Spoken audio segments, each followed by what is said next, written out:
Assalamualaikum warahmatullahi wabarakatuh. Bismillahirrahmanirrahim. Alhamdulillahirabbil alamin. Shalatu wassalamu ala asyrofil anbiya wal mursalin wa ala alihi washabihi ajmain. Rabbi shrah li sadri wa yassir li amri wahlul 'uqdatam min lisani yafqahu qawli. Sahabat kalbu yang insyaallah dirahmati oleh Allah Subhanahu wa taala. Di kesempatan kali ini saya ingin men-share ayat-ayat Al-Quran tentang berpuasa ya. Jadi segala sesuatu kehidupan kita itu semuanya sudah diatur di dalam Al-Quran, baik itu puasa, sholat, bahkan sesuai dengan kehidupan kita.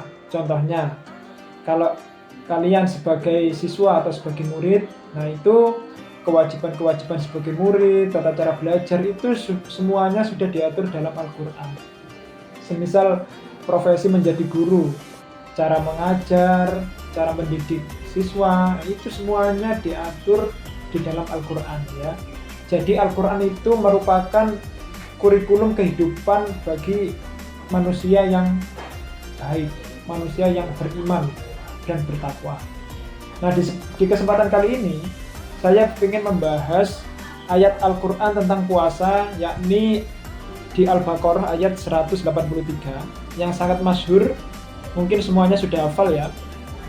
Jadi bunyinya itu, ya ayyuhalladzina amanu kutiba alaikumusyamu kama kutiba alal ladzina min qablikum la'allakum tattaqun. Ya. Kita bahas satu persatu. Ya ayyuhalladzina amanu artinya itu wahai orang-orang yang beriman. Ya. Jadi puasa itu ditujukan atau diperintahkan kepada orang-orang yang beriman. Karena orang beriman itu sudah tentu Islam, tetapi orang Islam itu belum tentu beriman.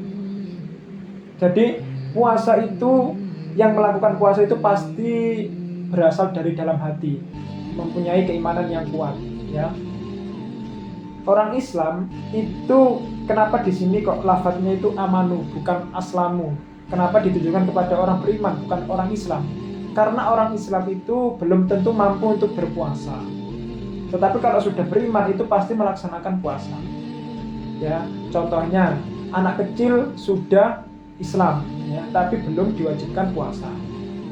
Kemudian semisal orang dewasa Islam tapi ada saja yang tidak berpuasa karena nggak mampu, ada juga yang karena emang nggak pengen puasa dan lain-lain. Nah itu makanya di sini ditujukan kepada orang-orang yang beriman. Maka orang yang berpuasa itu termasuk orang-orang yang beriman. Kemudian kutiba itu artinya diwajibkan. Kalau secara harfiah ya, secara bahasa Arab itu kutiba artinya ditulis. Kataba itu tulis ya, menulis. Nah, kalau kutiba itu ditulis. Kenapa pakai lafadz kutiba bukan furido atau bukan wujiba? Karena perintah secara tertulis itu lebih kuat daripada perintah secara lisan. Ya, saya ulang lagi, perintah secara tulisan itu lebih kuat daripada perintah secara lisan. Contohnya, kita memerintahkan seseorang memakai surat dengan cuma ngomong saja ya, itu lebih kuat dengan memakai surat. Maka dari itu perintah puasa ini sangat kuat ya. Maka di sini memakai lafadz kutiba. Alaikumussyam, jadi diwajibkan padamu untuk berpuasa.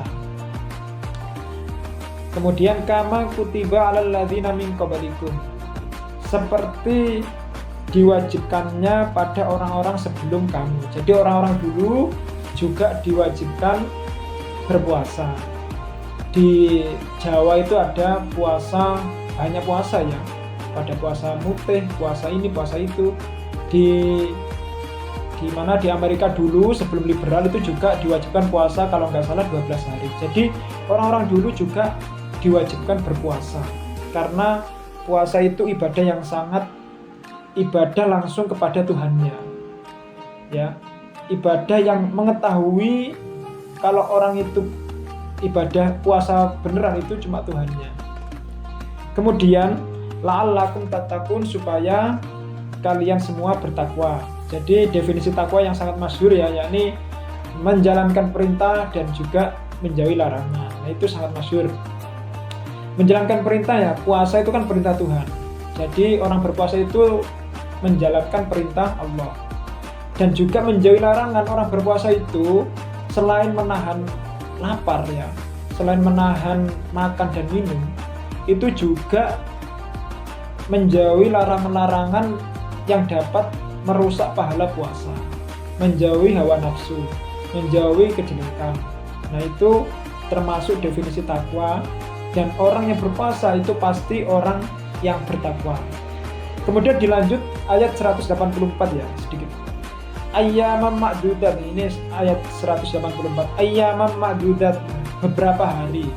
Jadi puasa itu sebelum diwajibkan Ramadan, dulu Nabi itu sudah melaksanakan puasa setiap bulan. Kalau kita kenal sekarang itu puasa Ayyamul Bid ya, setengah puasa selama 3 hari di pertengahan bulan. Nah, kemudian turun ayat ini diwajibkan puasa yakni setahun sekali di bulan Ramadan, full 30 hari atau 1 bulan full lah ya, itu puasa. Kemudian faman kana minkum maridun, barang siapa di antara kalian itu sakit, awala safarin atau bepergian, fa'iddatun min ayyamin ukhar. Jadi boleh tidak berpuasa dan mengganti di hari lain. Menggantinya ya di hari-hari yang boleh berpuasa setelah Ramadan lah ya. Jadi kalau sakit itu boleh tidak puasa. Kemudian kalau perjalanan itu boleh tidak puasa. Tentunya perjalanan yang mengandung masyakoh atau kesulitan. Jadi di sini safar itu diperbolehkan untuk tidak puasa karena dulu itu perjalanannya jauh dan juga naik onta. Jadi di sisi lain itu lapar dan dahaga, di sisi lain juga kelelahan. Nah, itu diwajibkan tidak puasa. Kemudian wa 'alal ladzina yutiquna hu fidyatun ta'am miskin. Nah, juga diwajibkan kepada kamu untuk membayar fidyah kepada orang-orang miskin. Nah, itu diperuntukkan bagi orang-orang yang pure tidak mampu berpuasa. Semisal orang tua yang sudah lanjut usia, yang sakit-sakitan ya, tidak mampu untuk puasa, itu cukup membayar fidyah kepada orang miskin. Nah, untuk keterangan fidyah bisa di lain waktu. Kemudian faman tatawwa'a khairon fahuwa khairullah.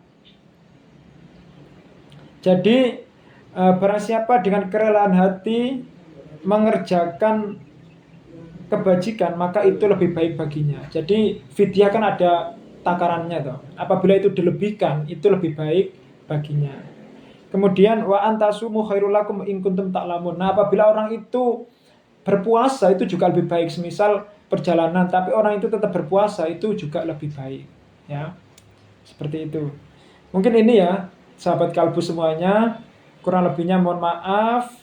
Subhana rabbika rabbil izzati amma yasifun, wassalamun alal mursalin, walhamdulillahi rabbil alamin. Wassalamualaikum warahmatullahi wabarakatuh.